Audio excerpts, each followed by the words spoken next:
Um oficial norte-americano servindo no Vietnã é encarregado de encontrar e assassinar um coronel renegado das forças especiais, que se considera um deus e comanda um exército de fanáticos. Apocalipse Now mostra a estupidez da guerra e se tornou um marco do gênero, cercado de muita polêmica e cenas inesquecíveis. Sinta o cheiro de napalm e venha conosco conhecer um pouco mais desta história. Apocalipse Now é um épico e sensacional retrato dos horrores da Guerra do Vietnã, dirigido por Francis Ford Coppola e baseado no livro Coração das Trevas, de Joseph Conrad. Entretanto, antes de colocar as mãos no projeto, o cineasta George Lucas estava interessado em filmá-lo. Suas ideias eram bem radicais. Sua intenção era fazer o filme em locações no Vietnã, no auge da Guerra Real. Por motivos óbvios, isso nunca saiu do papel. Mas o conceito da coisa pôde ser visto alguns anos depois na comédia Trovão Tropical, onde os atores acabam se metendo em uma guerra real. A escolha de Coppola foi rodar o filme nas Filipinas, e durante a pré-produção ele chegou a consultar o seu amigo e mentor Roger Corman para obter conselhos sobre como filmar no país. A resposta foi: não vá! Isso se mostrou certeiro, já que o diretor enfrentou enormes dificuldades. O set era absolutamente caótico, com drogas sendo distribuídas entre extras, elenco e equipe como garrafas d'água. Uma guerra civil acontecia de verdade na época das gravações e, além disso, as Filipinas não possuíam qualquer laboratório profissional de cinema, o que significava que os negativos tinham que ser enviados de volta aos Estados Unidos para serem processados. Assim, todo o filme foi feito às cegas, e Coppola não viu um único tiro no filme até voltar para a Califórnia. O roteirista do filme, John Milius, acredita sua obsessão com a guerra por nunca ter lutado em uma. Ele tentou se voluntariar para lutar no Vietnã em 1968, mas foi recusado devido à sua asma. A semente do roteiro foi uma palestra na faculdade de cinema, onde seu professor desafiou os futuros roteiristas a criar a adaptação cinematográfica do romance de Conrad. Sua fixação pelo tema e o desafio de seu professor deu origem ao roteiro, que chegou a ter 10 versões, antes mesmo das câmeras começarem a rodar. O título do filme foi uma zombaria do roteirista à geração hippie da Califórnia, que usava um bottom com os dizeres Nirvana Now, que significava estar chapado e atingir um estado de consciência pura.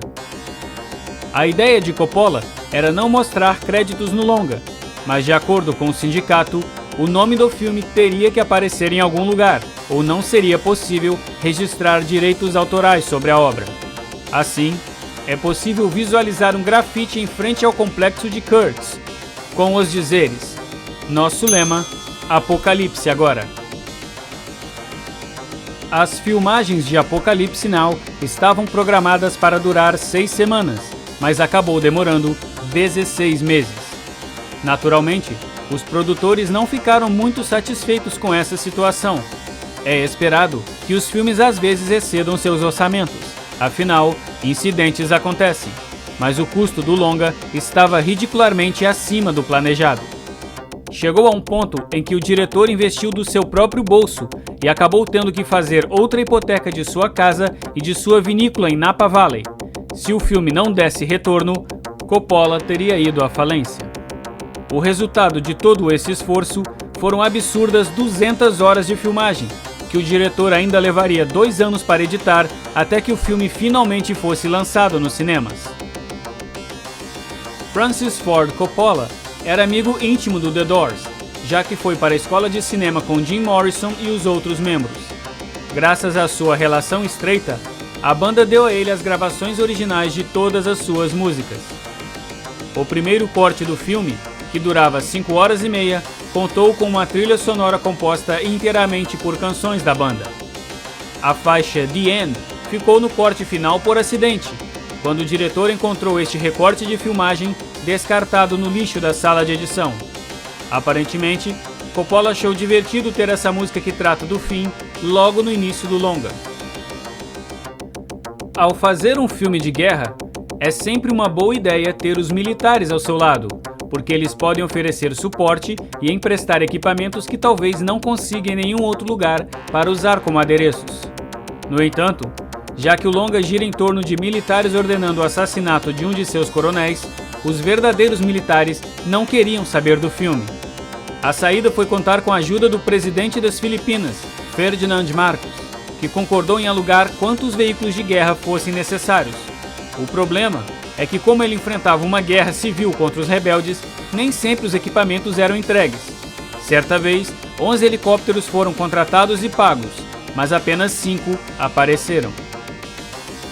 Antes do filme, o surf era uma atividade praticamente desconhecida no arquipélago, mas os moradores observavam os membros da equipe se engajando no esporte.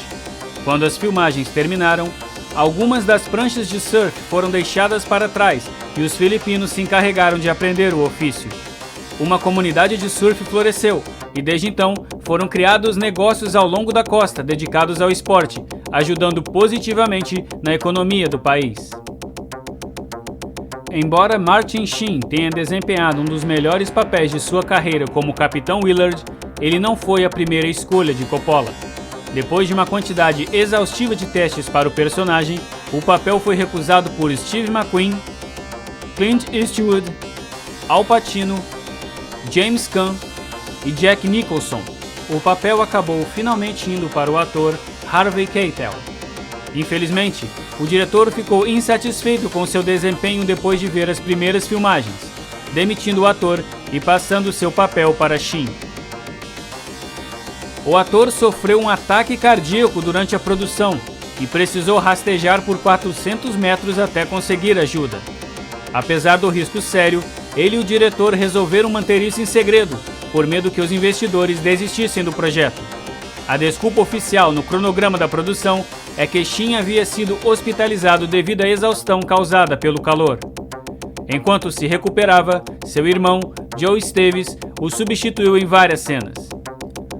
É impossível dizer em quais cenas Joe está atuando em vez de Martin, e o próprio diretor admitiu não saber também. A cena inicial, onde temos o personagem principal, Benjamin Willard, louco em seu quarto, foi completamente improvisada. Martin Sheen, completamente bêbado, disse à equipe para deixarem as câmeras rodando. Em dado momento, ele soca um espelho, fazendo com que sua mão sangue em profusão. Tudo na cena é real e foi para o filme. Na época, Sheen estava lutando contra o alcoolismo e outros problemas pessoais, o que causou um esgotamento nervoso. Coincidentemente, a cena foi filmada no seu 36º aniversário. O diretor Francis Ford Coppola também passou por maus bocados durante a produção. Toda a pressão e estresse sobre o realizador o fez perder 45 quilos no decorrer das filmagens, um esgotamento nervoso, um ataque epilético e ameaçar suicídio em 3 ocasiões diferentes. O diretor também faz uma pequena ponta no filme como um repórter de uma equipe de filmagens. Quando Marlon Brando, que interpreta o Coronel Kurtz, chegou ao set, Coppola ficou horrorizado ao descobrir que ele nunca tinha lido o romance que deu origem ao filme, não sabia suas falas e estava absurdamente acima do peso, com 136 quilos. Por causa disso, todo o seu figurino teve de ser jogado fora. O diretor precisou ler o livro Coração das Trevas em voz alta para o ator e todas as suas cenas tiveram que ser feitas na escuridão ou ainda em close, para esconder a sua forma física. O contrato do ator estipulava que ele receberia $3 milhões por 3 semanas de trabalho, fora os fins de semana, e que não seria obrigado a trabalhar depois das 5h30. Brando discutia e discordava por absolutamente tudo na produção, até mesmo se recusando a interpretar um personagem careca que no livro é careca.